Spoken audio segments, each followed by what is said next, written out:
Hello Hula readers, so today I'm going to read you The Smartest Giant in Town, which is another Julia Donaldson book.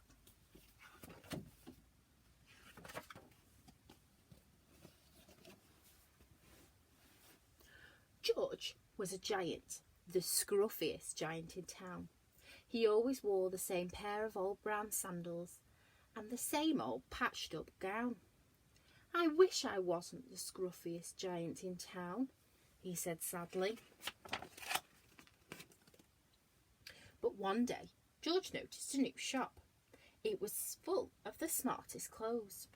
So he bought a smart shirt, a smart pair of trousers, a smart belt, a smart stripy tie, some smart socks with diamonds on the side, a pair of smart shiny shoes. "Now I'm the smartest giant in town," he said proudly.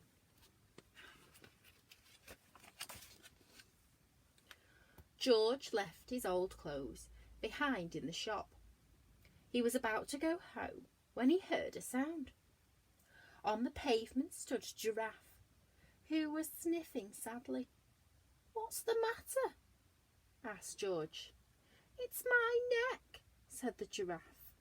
"It's so very long, so very cold. I wish I had a long, warm scarf." "Cheer up," said George, and he took off his stripy tie. "It didn't match my socks anyway," he said, as he wound it round and around the giraffe's neck. "It made a wonderful scarf." "Thank you," said Giraffe. As George strode towards home, he sang to himself, "My tie is a scarf for a cold giraffe, but look me up and down. I'm the smartest giant in town." George came to a river. On a boat stood a goat who was bleating loudly. "What's the matter?" asked George.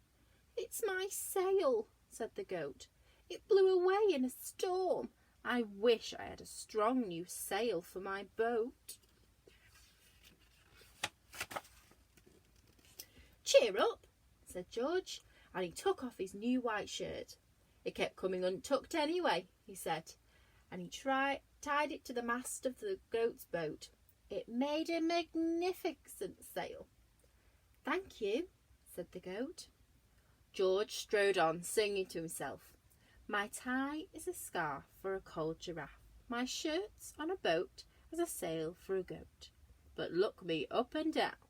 I'm the smartest giant in town." George came to a tiny ruined house. Beside the house stood a white mouse with lots of baby mice. They were all squeaking. "What's the matter?" asked George. "It's our house," squeaked the mother mouse. "It burned down and now we have nowhere to live. I wish we had a nice new house."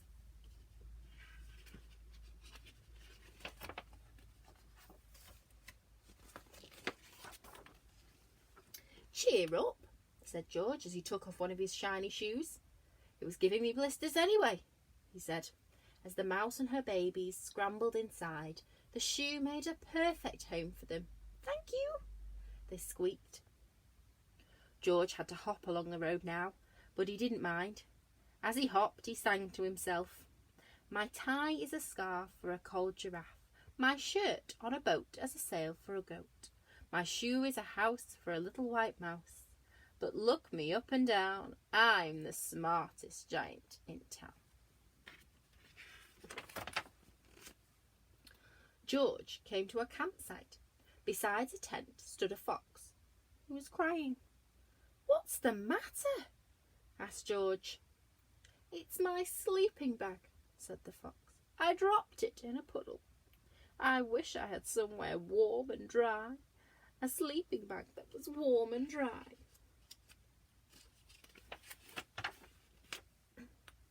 "Cheer up," said George, and he took off one of his socks with diamonds up the sides. "It was tickling my toes anyway," he said, as the fox snuggled into it.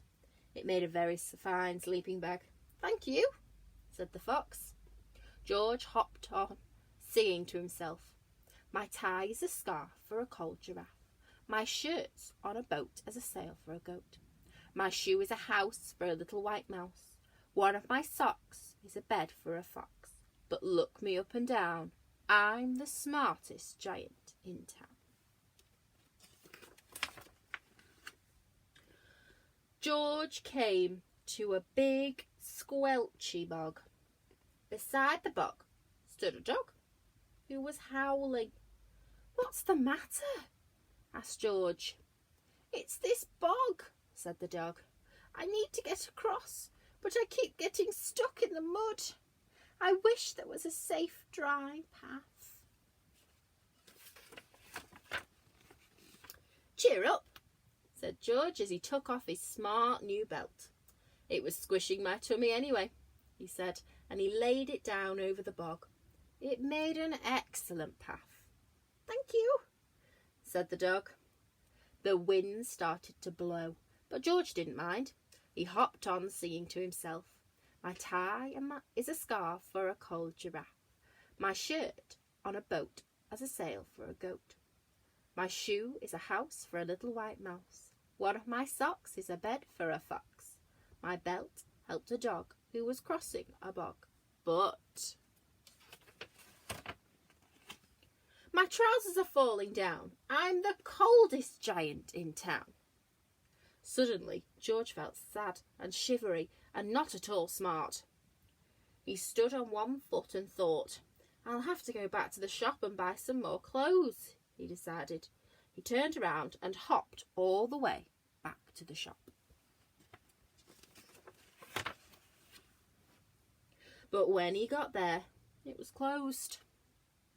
Oh no, cried George. He sank down onto the doorstep and tears ran down his nose. He felt as sad as all the animals he had met on his way home. Then, out of the corner of his eye, he saw a bag with something familiar poking out of the top. George took a closer look. My gown, he yelled. My dear old gown and sandals. George put them on. They felt wonderfully comfortable. I'm the cosiest giant in town, he cried, and he danced back home along the road. Outside his front door stood all the animals he had helped. They were carrying an enormous present. Come on, George, they said. Open it. George untied the ribbon. Inside was a beautiful gold paper crown and a card. Look inside the card, George, said the animals. George put on the crown and opened the card. Inside it said, Your tie is a scarf for a cold giraffe. Your shirt's on a boat as a sail for a goat. Your shoe is a house for the little white mouse. One of your socks is a bed for a fox. Your belt helped a dog who was crossing a bog. So here is a very fine crown to go with the sandals and gown of the kindest giant in town.